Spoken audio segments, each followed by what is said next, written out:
Alors ici, vous êtes dans la zone hauturière d'Ifamette-Boussole qui est située à 30 000 nautiques de Nice. C'est une zone qui est étudiée depuis à peu près 20 ans maintenant, où on a fait des mesures mensuelles de différents paramètres de base qui sont la température, salinité, l'oxygène, les nutritifs aussi et le carbone pour suivre un peu les évolutions à la fois hydrodynamiques et des cycles biochimiques en Méditerranée, en mer Ligure notamment. Alors l'intérêt de venir ici, c'est qu'il y a une convection qui se passe comme chaque hiver en fait. Et à différentes périodes de l'année, disons chaque année, on a une convection qui est différente d'une année à l'autre. C'est jamais le même mécanisme qui se produit. Tout dépend bien sûr des coups de vent, de la température de l'air et de la précipitation qu'on a chaque hiver. La convection, c'est un phénomène classique physique simple. En fait, c'est juste une fonction de densité de l'eau qui devient plus dense à cause de la température de l'air. Aussi à cause de phénomènes d'évaporation qui enrichit l'eau de mer en salinité. Donc l'eau devient plus dense et l'eau finit par couler et donc transporte avec elle un nombre important de matières, dont le carbone notamment. Donc ce carbone, une fois qu'il est envoyé au fond de l'eau, il est séquestré au fond de l'océan, il reste là pendant plusieurs milliers d'années.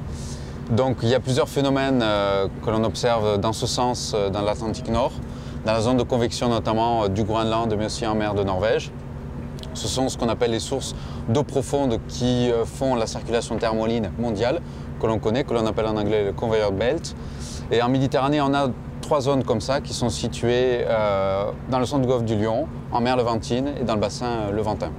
Le CO2 est très dépendant de la solubilité dans l'eau de mer. Et on sait qu'une eau de masse qui est beaucoup plus froide, la solubilité du CO2 est beaucoup plus importante. Donc à ce moment-là, le carbone sous forme gazeuse va être transformé en carbone inorganique dissous. Et c'est ce carbone inorganique dissous qui va être après transporté dans les masses d'eau profondes par le système de convection physique.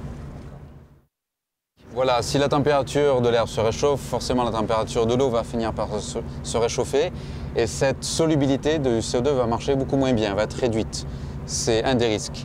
Donc forcément, au niveau de la quantité de carbone dans l'eau, l'océan va beaucoup moins en absorber. Il y a aussi le phénomène de convection physique qui risque d'être perturbé par le réchauffement planétaire, à savoir que la convection va beaucoup moins bien marcher et donc les eaux vont plonger de façon moins profonde. Donc l'efficacité de cet export, de cette extraction de CO2 atmosphérique dans l'océan sera beaucoup plus réduite. C'est le risque à long terme, c'est le risque de réchauffement. Donc la machine océanique, disons, au niveau du carbone, va être différente. Se couple à cette pompe physique ou une autre pompe qui est un peu plus inconnue, notamment son mécanisme, son évolution face au réchauffement climatique, c'est la pompe biologique. À savoir, quand on a un réchauffement de température, on a aussi une stratification qui se crée beaucoup plus importante, beaucoup plus fréquente et qui empêche tout le remontée de sels nutritifs. Sels nutritifs qui sont la source d'énergie, de nourriture pour la production primaire qui aussi absorbe ce CO2 atmosphérique.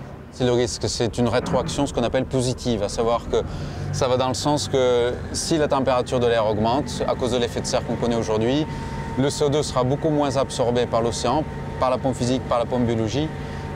Et également, donc ça va amener à ce que le CO2 atmosphérique soit moins absorbé, donc beaucoup plus présent dans l'atmosphère qu'à l'heure actuelle. L'océan ne va plus jouer, son rôle de puits de CO2 va être amoindri.